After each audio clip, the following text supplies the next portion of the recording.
Blood ਗਾੜਾ ਹੋ ਜਾਂਦਾ ਹੈ। ਇਸ ਦੇ ਪਿੱਛੇ ਰੀਜ਼ਨ ਕੀ ਹੁੰਦਾ ਹੈ? ਜਿਹੜਾ ਜਦੋਂ ਚੰਗਾ ਕੋਲੇਸਟ੍ਰੋਲ ਹਾਰਟ ਨੂੰ ਬਚਾ ਕੇ ਰੱਖਦਾ ਹੈ, ਜਦੋਂ ਮਾੜਾ ਕੋਲੇਸਟ੍ਰੋਲ ਅਸੀਂ ਆਮ ਓਪੜੀ 'ਚ ਆਪਣੀ ਭਾਸ਼ਾ 'ਚ ਕਹਿੰਦੇ ਆ ਵੀ ਤੇਰਾ ਖੂਨ ਗਾੜਾ ਹੋ ਗਿਆ, ਸੋ ਦੈਟ ਬੰਦਾ ਅਵੇਅਰ ਰਹੇ ਕਿ ਮੈਨੂੰ ਕੁਝ ਹੋ ਰਿਹਾ। ਕਈ ਵਾਰੀ ਆਮ ਵਿਅਕਤੀਆਂ ਦੇ ਮੂੰਹ ਤੋਂ ਇਹੋ ਜਿਹੀ ਗੱਲ ਵੀ ਸੁਣੀ ਜਾਂਦੀ ਹੈ ਕਿ ਅਫੀਮ ਲੈਣ ਨਾਲ ਜਿਹੜਾ ਹੈ ਹੋ ਸਕਦਾ ਉਹ ਹਾਰਟ ਦੇ ਜਿਹੜੇ ਕੇਸਿਸ ਤੋਂ ਬਚ ਸਕਦੇ ਨੇ, ਹਾर्ट अटैक का शिकार नहीं होंगे। तो ऐसा नहीं है और ये तर्क लोगों का सोच थी, ऑब्जर्वेशन थी, लेकिन साइंस एविडेंस यदि सपोर्ट नहीं करता। ਕਿਵੇਂ ਜਿਹੜੀ ਆਪਣੀ ਡੇਲੀ ਲਾਈਫ ਸਟਾਈਲ ਅਸੀਂ ਬਦਲ ਕੇ ਜਿਹੜੀ ਡਾਈਟ ਹੈਬਿਟਸ ਨੇ ਉਹਨਾਂ ਨੂੰ ਬਦਲ ਕੇ ਜਾਂ ਬਾਕੀ ਚੀਜ਼ਾਂ ਨੂੰ ਅਪਣਾ ਕੇ ਜਿਹੜਾ ਇਸ ਤੋਂ ਬਚਿਆ ਜਾ ਸਕਦਾ ਤੇ ਸਮੇਂ ਸਿਰ ਹੀ ਜਿਹੜਾ ਇਸ ਦਾ ਇਲਾਜ ਵੀ ਸ਼ੁਰੂ ਕਰਵਾਇਆ ਜਾ ਸਕਦਾ। ਬਲੱਡ ਗਾੜਾ ਹੋ ਜਾਂਦਾ ਹੈ, ਇਸ ਦੇ ਪਿੱਛੇ ਰੀਜ਼ਨ ਕੀ ਹੁੰਦਾ ਹੈ ਤੇ ਸ਼ੁਰੂਆਤ ਦੇ ਵਿੱਚ ਕੀ ਇਸ ਨੂੰ ਆਇਡੈਂਟੀਫਾਈ ਕੀਤਾ ਜਾ ਸਕਦਾ ਹੈ ਕਿ ਹੋ ਸਕਦਾ ਹੈ ਕਿ ਮੇਰੇ ਸਰੀਰ ਦੇ ਵਿੱਚ ਜਾਂ ਕਿਸੇ ਵੀ XYZ ਕਿਸੇ ਵੀ ਵਿਅਕਤੀ ਦੇ ਸਰੀਰ ਦੇ ਵਿੱਚ ਉਹਦੇ ਜਿਹੜਾ ਖੂਨ ਹੈ ਉਹ ਗਾੜਾ ਹੋ ਰਿਹਾ, ਉਸ ਨੂੰ ਆਇਡੈਂਟੀਫਾਈ ਕਰਕੇ ਉਸ ਦਾ ਜਿਹੜਾ ਇਲਾਜ ਸਮੇਂ ਸਿਰ ਸ਼ੁਰੂ ਕਰਵਾ ਸਕੇ। ਦੇਖੋ ਗਾੜਾ ਖੂਨ ਹੈ ਇਹ ਸਾਇੰਟੀਫਿਕ ਵਰਡ ਨਹੀਂ, ਪਰ ਕਿਉਂਕਿ ਅਸੀਂ ਪੰਜਾਬੀ ਭਾਸ਼ਾ 'ਚ ਆਮ ਲੋਕਾਂ ਨੂੰ ਦੱਸਣਾ ਚਾਹੁੰਦੇ ਹਾਂ ਕਿ ਇਹਨੂੰ ਦੋ ਤਿੰਨ ਚੀਜ਼ਾਂ ਨੇ। ਗਾੜੇ ਦਾ ਮਤਲਬ ਹੈ ਕਿ ਜਿਹੜਾ ਆਪਣੇ ਬੋਡੀ 'ਚ ਕੋਲੇਸਟ੍ਰੋਲ ਹੈ, ਜੋ ਤੁਸੀਂ ਕਿਹਾ ਦੋ ਤਰ੍ਹਾਂ ਦਾ ਕੋਲੇਸਟ੍ਰੋਲ ਹੁੰਦਾ, ਇੱਕ ਚੰਗਾ ਕੋਲੇਸਟ੍ਰੋਲ HDL, ਇੱਕ ਮਾੜਾ LDL ਤੇ ਟ੍ਰਾਈਗਲਿਸਰਾਈਡ। ਜਿਹੜਾ ਜਦੋਂ ਚੰਗਾ ਕੋਲੇਸਟ੍ਰੋਲ ਹਾਰਟ ਨੂੰ ਬਚਾ ਕੇ ਰੱਖਦਾ ਹੈ, ਜਦੋਂ ਮਾੜਾ ਕੋਲੇਸਟ੍ਰੋਲ ਅਸੀਂ ਆਮ ਓਪੜੀ 'ਚ ਆਪਣੀ ਭਾਸ਼ਾ 'ਚ ਕਹਿੰਦੇ ਆ ਵੀ ਤੇਰਾ ਖੂਨ ਗਾੜਾ ਹੋ ਗਿਆ, ਸੋ ਦੈਟ ਬੰਦਾ ਅਵੇਅਰ ਰਹੇ ਕਿ ਮੈਨੂੰ ਕੁਝ ਹੋ ਰਿਹਾ।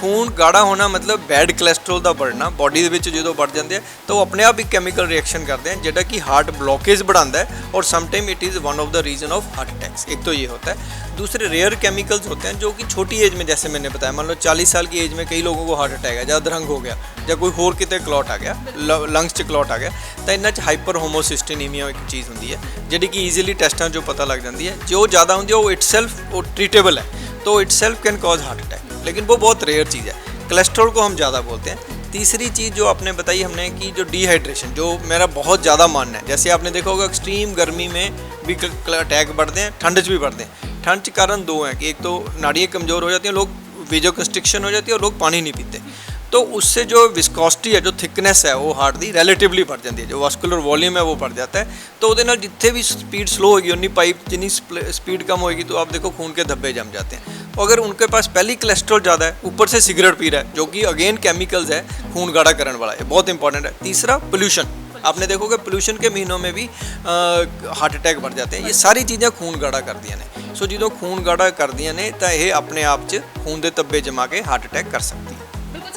ਹਲੇ ਤੁਹਾਡੇ ਵੱਲੋਂ ਵੀ ਇਹ ਜਾਣਕਾਰੀ ਦਿੱਤੀ ਗਈ ਕਿ ਖੂਨ ਗਾੜਾ ਜਿਹੜਾ ਇੱਕ ਕੋਈ ਸਾਇੰਟੀਫਿਕ ਵਰਡ ਨਹੀਂ ਹੈ, ਪਰ ਜਿਹੜਾ ਮਰੀਜ਼ ਨੂੰ ਸਮਝਾਉਣ ਦੇ ਲਈ ਜ਼ਰੂਰ ਦੱਸਿਆ ਜਾਂਦਾ ਹੈ। ਤੇ ਇਸੇ ਚੀਜ਼ ਨੂੰ ਲੈ ਕੇ ਕਈ ਵਾਰੀ ਆਮ ਵਿਅਕਤੀਆਂ ਦੇ ਮੂੰਹ ਤੋਂ ਇਹੋ ਜਿਹੀ ਗੱਲ ਵੀ ਸੁਣੀ ਜਾਂਦੀ ਹੈ ਕਿ ਅਫੀਮ ਲੈਣ ਨਾਲ ਜਿਹੜਾ ਹੈ ਹੋ ਸਕਦਾ ਉਹ ਹਾਰਟ ਦੇ ਜਿਹੜੇ ਕੇਸਿਸ ਤੋਂ ਬਚ ਸਕਦੇ ਨੇ, ਹਾਰਟ ਅਟੈਕ ਦਾ ਸ਼ਿਕਾਰ ਨਹੀਂ ਹੋਣਗੇ, ਜਾਂ ਕਿਸੇ ਨੂੰ ਅਧਰੰਗ ਹੋ ਜਾਂਦਾ ਉਦੋਂ ਵੀ ਗੱਲ ਕਹੀ ਜਾਂਦੀ ਕਿ ਉਸ ਨੂੰ ਇਹ ਦੇ ਦਿੱਤੀ ਜਾਵੇ। ਤੇ ਕੀ ਇਹ ਮਿਥ ਹੈ ਕਿ ਅਸਲ ਦੇ ਵਿੱਚ ਇਸ ਤਰੀਕੇ ਦਾ ਹੋਣਾ ਚਾਹੀਦਾ ਜਾਂ ਨਹੀਂ ਹੋਣਾ ਚਾਹੀਦਾ? जो ओपीएम है ये भी कोई ऐसी अफवाह नहीं है, ये बहुत सालों से गाँव में पिंडा दे विच लोग जो अधरंग हुंदा है ज़्यादातर ਉਹਦੇ ਵਿੱਚ ਉਹਦੇ ਮੂੰਹ 'ਚ ਪਾ ਦਿੰਦੇ ਨੇ, है ना। पर फिर लोगों ने इसनू सीरियस लिया, साइंटिस्ट ने, ऐसा नहीं कि इसको ऐसे छोड़ दिया। कि कई बार जो विजडम होता है ना, लोकल विजडम, वो भी कई चीज़ें देता है, लेकिन उन्होंने स्टडी की, उसमें उन्होंने पाया कि भी ऐसा करने से कोई प्रिवेंट नहीं होता। ਐਸ ਸੱਚ ਵੀ ਤੁਸੀਂ ਦੇਖਿਆ ਹੋਊਗਾ ਕਈ ਅਧਰੰਗ ਦੇ ਪੇਸ਼ੈਂਟਸ ਨੇ ਜਦੋਂ ਘਰੋਂ ਚੱਲਦੇ ਨੇ, ਪਾਸਾ ਵੀਕ ਹੁੰਦਾ ਹੈ, ਹਸਪਤਾਲ 'ਚ ਪਹੁੰਚ ਜਾਂਦੇ ਨੇ, ਉਹ ਰਿਕਵਰ ਹੋ ਜਾਂਦੇ ਨੇ ਬਿਨਾਂ ਓਪੀਐਮ ਤੋਂ ਵੀ। ਉਹਦਾ ਕਾਰਨ ਹੁੰਦਾ ਕਿ ਇਹ ਇੱਕ ਡਿਜ਼ੀਜ਼ ਪ੍ਰੋਸੈਸ ਹੈ ਕਿ ਉਹਦੇ ਵਿੱਚੋਂ 80% ਲੋਕਾਂ ਦੀ ਇੰਪਰੂਵਮੈਂਟ ਹੋ ਹੀ ਜਾਣੀ ਹੈ। ਸੋ ਕਈ ਜਦੋਂ ਜੇ 100 ਵਿੱਚੋਂ 80 ਨੂੰ ਓਪੀਐਮ ਮਿਲੀ ਹੋਏਗੀ ਤਾਂ ਲੋਕਾਂ ਦੇ ਵਿੱਚ ਇਹ ਪ੍ਰਚਲਿਤ ਹੋ ਗਿਆ ਵੀ ਸਭ ਨੂੰ ਅਫੀਮ ਦਿਓ, ਇਹ फ़ायदा हो जाता है। सो ऐसा नहीं है और ये तर्क लोगों का सोच थी, ऑब्जर्वेशन थी, लेकिन साइंस एविडेंस यदि सपोर्ट नहीं करता। सर इस दे नाल ही गल होगी हार्ट पेशेंट्स की, हार्ट मरीज़ों की कि हार्ट का जोड़े बड़ी हार्ट अटैक्स बहुत ज़्यादा लोगों को प्रभावित कर रहे हैं। बचिया किवें जा सकता है, किवें जिहड़ी अपनी डेली लाइफ स्टाइल असी बदल के जिहड़ी डाइट हैबिट्स ने उन्होंने बदल के या बाकी चीज़ों को अपना के जिहड़ा इस तो बचिया जा सकता है, तो समय सिर ही जिहड़ा इसका इलाज भी शुरू करवाया जा सकता है। दोनों बहुत इंपॉर्टेंट चीज़ें हैं। एक तो है कि बचना, दूसरा जब अगर हो तो कैसे वार्निंग सिग्नल पकड़ना और इलाज कैसे करें।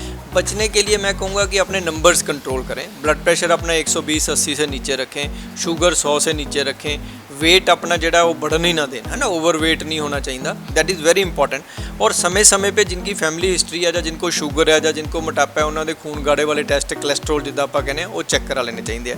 और ये नहीं है कि जी मैंने ब्लड प्रेशर की फीलिंग आएगी मैं तां करावांगा। 80% लोगों को ब्लड प्रेशर एसिम्टोमेटिक होता है, उनको प्रॉब्लम सिम्टम नहीं होते, लेकिन चेकिंग कराते हैं, जैसे मैंने कहा बच्चों में है ऐसे, है ना, तो इसलिए उनको ब्लड प्रेशर बीच में चेक करा लेना चाहिए। स्पेशली जो 30 ईयर से ऊपर हैं या ओवर वेट है उन्होंने तो पहला कराना चाहिए, फैमिली हिस्ट्री वाले। अदरवाइज था 40 तो बाद हर एक ਨੂੰ एक दो बार तो अपना बीपी जरूर आराम से बैठ के चेक कराना चाहिए। इसी तरह शुगर है, क्योंकि हमारी कंट्री में शुगर ब्लड प्रेशर बहुत ज़्यादा है। दूसरा जो लाइफस्टाइल है वो देखो, कई बार तो क्राइसिस हैं, जैसे कोविड क्राइसिस हो जो तो किसी के हाथ में नहीं था। अब उसको लड़ने का तरीका मेरे को लगता है फैमिली है, आपके अच्छे दोस्त हैं, कम्युनिटी है। अगर एक दूसरे का साथ देंगे, जैसे हमने कोविड में समय निकाला, इस तरह अगर स्ट्रेस का निकालेंगे तो यही सोचना चाहिए कि भाई अंधेरा है, अंधेरे के बाद रोशनी तो आएगी आएगी, है ना। तो ये समय अगर निकालें, मेडिटेशन है, मेडिटेशन बहुत हेल्प करती है। ओम शब्द जैसे मैं कहता हूँ 5 मिनट अगर बोलो तो कोई नेगेटिव थॉट नहीं आती।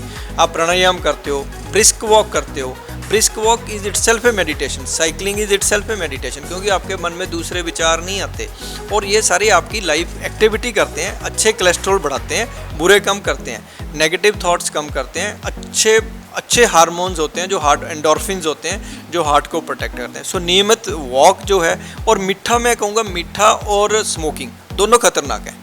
अगर आप रॉ शुगर खा देते हो सफ़ेद, उसका उतना ही खतरा है जितना सिगरेट पींदा।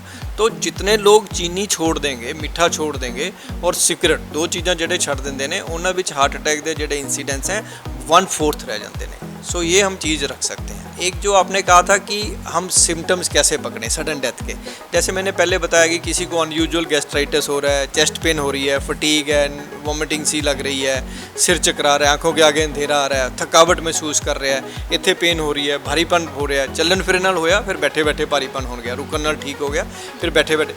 सारे वार्निंग सिग्नल को सीरियस लो, स्पेशली जो रात के आते हैं उनको तो बहुत ज़्यादा सीरियस लो। इसमें बहुत आसान है कि पास वाले डॉक्टर के पास acute heart attack you can जज बाई ECG। 2 ECG तो पक्का डिफाइन कर देती हैं कि इसको हार्ट अटैक है या नहीं।